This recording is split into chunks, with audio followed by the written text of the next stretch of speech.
Cycle चोर हैं ये लोग। इनके ये पता नहीं कैसे कैसे हमारे देश के लोकतंत्र में मंत्री बन गए। गालियां निकलती हैं मुंह से कि 7 महीने से यहाँ बैठे हैं और हर दौर में ये मंत्री बीच में शामिल रहे हैं और अब भी ऐसी बात करेंगे क्या? ये गुलाम लोग हैं, मंत्री नहीं हैं। ये कंपनियों के गुलाम लोगों की सरकार के आगे गुलाम है। ये आज देश का प्रधानमंत्री कंपनियों का गुलाम है, गृह मंत्री गुलाम है और उसके गुलाम ये मंत्री जैसे जिनकी आप बात कर रहे हैं। इनका नाम भी शुभ नहीं है, मत लिया करो जुबान पे।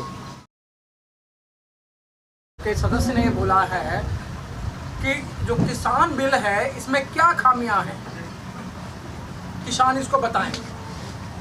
अभी तो नीति आयोग बोला है, फिर कोई और आयोग बोलेगा, क्योंकि इनके मंत्री, सरकार के प्रधानमंत्री ये सारे एक ही थैले के चट्टे बट्टे टाइप हैं।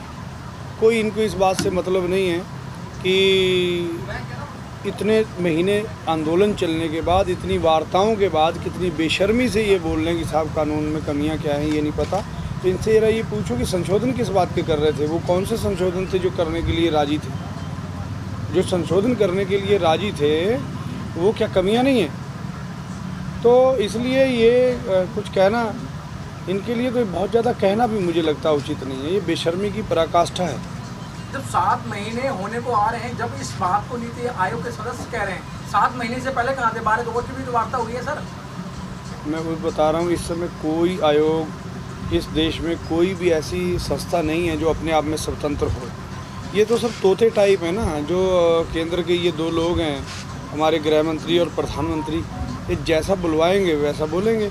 अब मुझे लगता है कि इनके जो मंत्री हैं ना, वो थक गए हैं झूठ बोलते बोलते।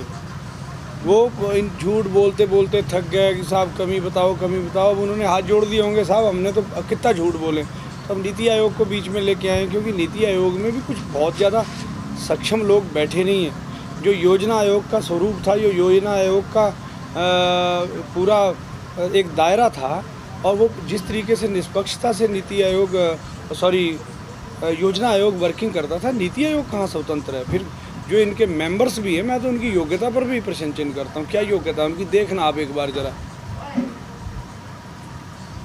जी सर, भारतीय किसान यूनियन जो है अराजनीतिक पार्टी है। हाँ जी। लेकिन सर, बंगाल जब चुनाव हो रहा था तो उस टाइम भारतीय किसान यूनियन के जो नेता हैं राकेश टिकैत जी मिलने गए थे। हाँ जी। और आज फिर उनसे मुलाकात करने जा रहे हैं। तो क्या ऐसा आप लोग पार्टी का अनाउंसमेंट तो नहीं करने वाले? नहीं, तो मुझे ये बताओ कि अराजनीतिक लोगों को राजनीतिक लोगों से मिलने में कोई पाबंदी टाइप है क्या? आपने समझा? एक तरफ आप अराजनीतिक के प्रचार होते हैं, दूसरी तरफ आप पॉलिटिकल। नहीं, तो पॉलिटिकल पार्टी से क्या वहाँ जो गए थे संयुक्त मोर्चा के लोग, वो अपने लिए वोट मांगने गए थे? वहाँ कोई नेता, किसान नेता अपने लिए वोट मांगने गया था? कोई क्या चुनाव चिन्ह लेकर के गया था? कोई सिर्फ एक बात थी कि भारतीय जनता पार्टी को वोट मत दो। वो हमारी नैतिक जिम्मेदारी बनती थी, किसानों की, किसान नेताओं की, किसान जथेबंदियों की, कि वहाँ पर बंगाल में जाकर के झूठ बोल रहे थे रंगा बिल्ला सब लोग कि हम सोनार बांग्ला बना देंगे वहाँ के मजदूरों किसानों को। हम ये बताने वहाँ नहीं जाएंगे क्या कि उत्तराखंड के लोग इनसे ठगे जा चुके हैं, उत्तर प्रदेश के लोग ठगे जा चुके हैं इनसे, हरियाणा के लोग ठगे गए, तो आप इनके ठगने में मत आना। तो इसके लिए क्या किया जाएगा? जाना पड़ेगा, नहीं जाना पड़ेगा? आप गए थे कि आप इनको वोट मत दें, लेकिन आज किस कंडीशन में आप मिलने गए? आज कौन सा चुनाव चल रहा है? आज किसानों की समस्याओं को लेकर जो हमें सूचना है कि वो जो वहाँ की CM निर्वाचित हुई हैं ममता बनर्जी जी, उन्होंने इनवाइट किया है, उन्होंने बातचीत की है। हो सकता है किसानों की समस्याओं के संबंध में वो वार्ता करें, बातचीत पूछें, और वो क्या किसानों के हित में कर सकती है उस पर कोई ना कोई आगे रूट मैप बने। तो ये किसको राजनीतिक निहितार्थ थोड़ी निकलेंगे इसके।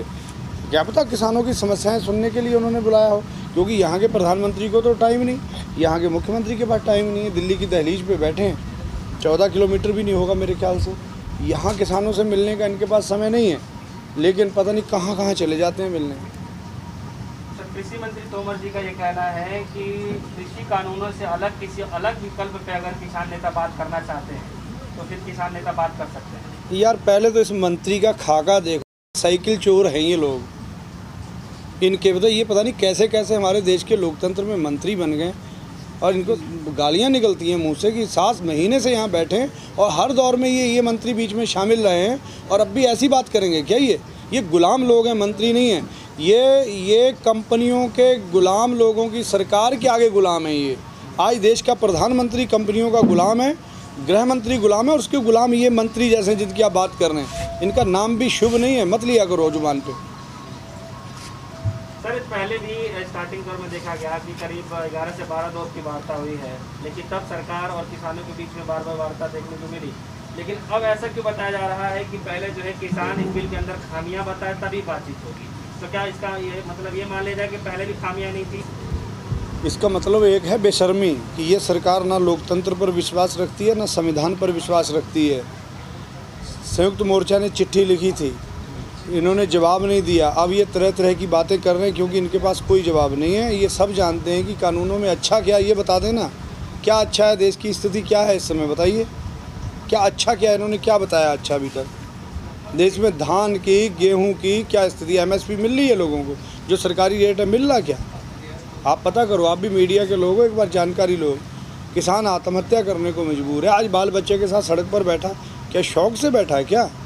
ये लोग कभी एक कनाल इन्होंने खेती नहीं की, और ये लोग बैठ के कानून बनाएंगे। कौन से संगठन से इन्होंने सलाह ली थी? कौन से संगठन ने लिख करके इन्हें दिया था ये चीज़ चाहिए? हम पिछले लंबे समय से किसान लोग हैं वो स्वामीनाथन आयोग की मांग कर रहे हैं, वाजिब मूल्य की मांग कर रहे हैं, उस पर तो इन्होंने चर्चा नहीं की, और ये लेकर के आ गया कानून। ये कानून कहने को किसानों का है, जबकि ये पूरा का पूरा कॉरपोरेट्स कंपनी का बनाया हुआ कानून है, ठप्पा ऊपर किसान का लगाया हुआ है। तो ऐसी स्थिति में सर क्या लगता है कि किसान आंदोलन किस तरफ जाने वाला है? क्योंकि पिछले 7 महीने से आप लोग आंदोलन कर ही रहे हैं, तो क्या सरकार जो है कुछ बड़ा इसके लिए रणनीति तैयार करने वाली है? फिर जो किसान भाई है वो इसके लिए कोई बड़ा? देखो, किसानों के पास तो एक ही रणनीति है लोकतंत्र में, क्योंकि किसान लोकतंत्र पर विश्वास करते हैं, किसान इस देश के संविधान पर विश्वास करते हैं, और किसानों के बेटे सीमाओं पर इस देश की सुरक्षा कर रहे हैं, और किसानों के पूर्वजों ने इस देश को आज़ाद करवाया है। इसलिए इस देश के प्रति जिम्मेदारी किसानों मजदूरों की अधिक है, और ये आंदोलन शांतिपूर्वक आंदोलन हम लोकतांत्रिक अधिकारों के तहत जो चल रहा है, इसी को किसान चलाएंगे, और तब तक चलाएंगे जब तक ये तानाशाह सरकार अपने निर्णय को रद्द करने पर मजबूर नहीं हो जाती। किसानों को कुछ फर्क पड़ेगा आने वाले चुनाव में जो सन 2022 देखिए, इस देश की मेन आत्मा जो है वो गांव है, और गांव में किसान मजदूर के अलावा तीसरा कोई नहीं रहता। गांव में कोई बिजनेसमैन रहता देखा क्या आपने?